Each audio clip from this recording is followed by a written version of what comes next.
Okay, in lesson 2.1, today we're going to discuss quadratic functions and models. As we learned in our transformations unit, we know that a quadratic is a parabola, which means it opens up or it opens down. The standard form for a quadratic is f of x equals a times x minus h squared plus k, where a is not equal to 0. We're saying that h and k represent the vertex. And then the a value, if the a value is positive, we know that the parabola is going to open up this way. And we know if a is negative, we know it's going to open downward.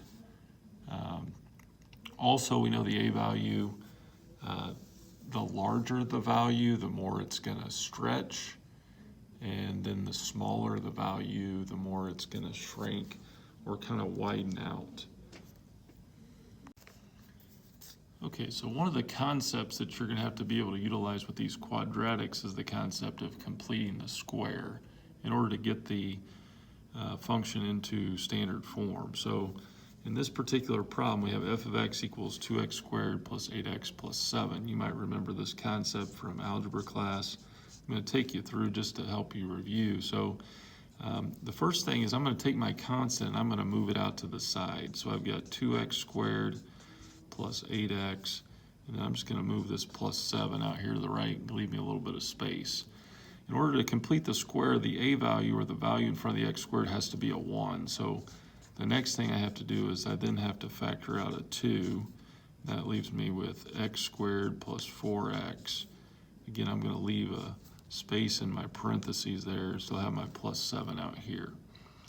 Now, in order to complete the square, I'm going to take this middle value, the 4, and I'm going to divide by 2, and then I'm going to square it. So 4 divided by 2 is 2. 2 squared is 4, so I'm adding 4. Now, we also have to keep in mind the fact that here, not only are we really adding 4, but we're adding 4 times 2, which is 8.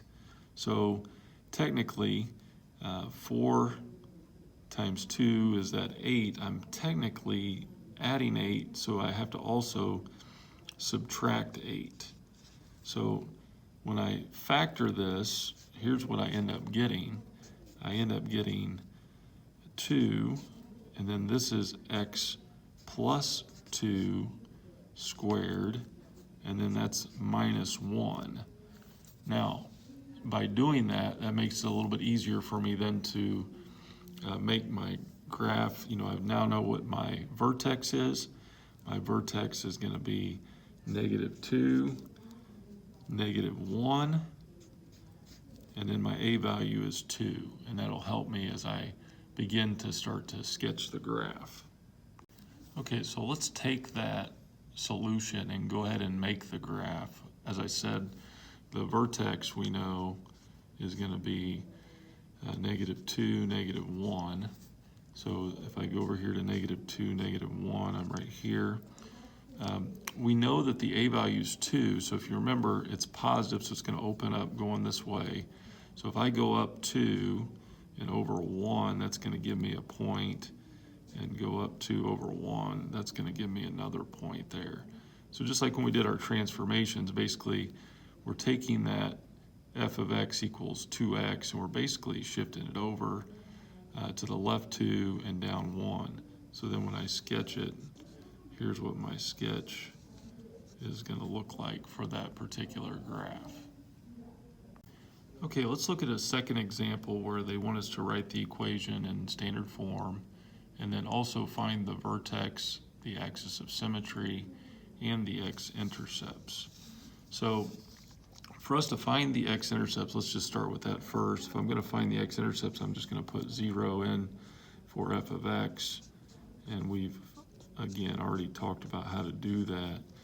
And again, I would say with this setup, probably a good thing to do would be to see if we can factor it. So again, if I factor this, I'm going to get a negative x, and then an x, and then I want a positive 6 in the middle. So by trial and error, factors of -8 that are going to add up to 6. We know it's going to be 4 and 2. It's just a matter of where my signs go. So I want the 2x to be positive, and then the 4 times the negative x is going to make that negative. So when I solve that, I set each of these equal to 0. I subtract 2, so negative x is equal to negative 2 divided by negative 1. So x is going to be 2.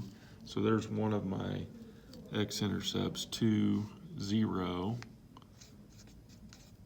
And then for my other one, x minus 4 equals 0. That's going to be, again, x equals 4. So 4, 0 is going to be my other x-intercept. So now that we have the x and the y-intercept, now we're going to take and we're going to go ahead and put this into standard form. So to put this into standard form, I do have to complete the square. So I'm going to go f of x equals, and I'm going to, again, move the negative 8 out here to the side. Now, when I'm factoring here, before I do the completing the square, I do have to move the negative 1 out. So I'm going to say negative, then that's going to give me x minus, again, these are x squareds. X squared minus 6x, and then I'm going to leave a space here, and then the minus 8. So again, to complete the square, I'm going to do half of 6, which is 3, and 3 squared is plus 9. Now, really, since this plus 9 is going here, it's really a negative 9, so I also then have to add 9 here. So we've got negative 9 and then plus 9. Then I can go ahead and I can factor. So I've got negative. This is going to be x minus 3 squared. Negative 8 plus 9 is plus 1. So now we have found the vertex. The vertex is going to be 3, 1. Okay, so now that we know that the vertex is 3, 1, and we know that the x-intercepts are 4, 0, and 2, 0, we can now make a pretty good sketch of our graph. We plot those points, so 4, 0, and 2, 0, and then we know that our vertex is 3, 1. So we can kind of sketch our graph. And again, it makes a lot of sense since our curve is negative in the front. That tells us our parabola is a downward shaping parabola.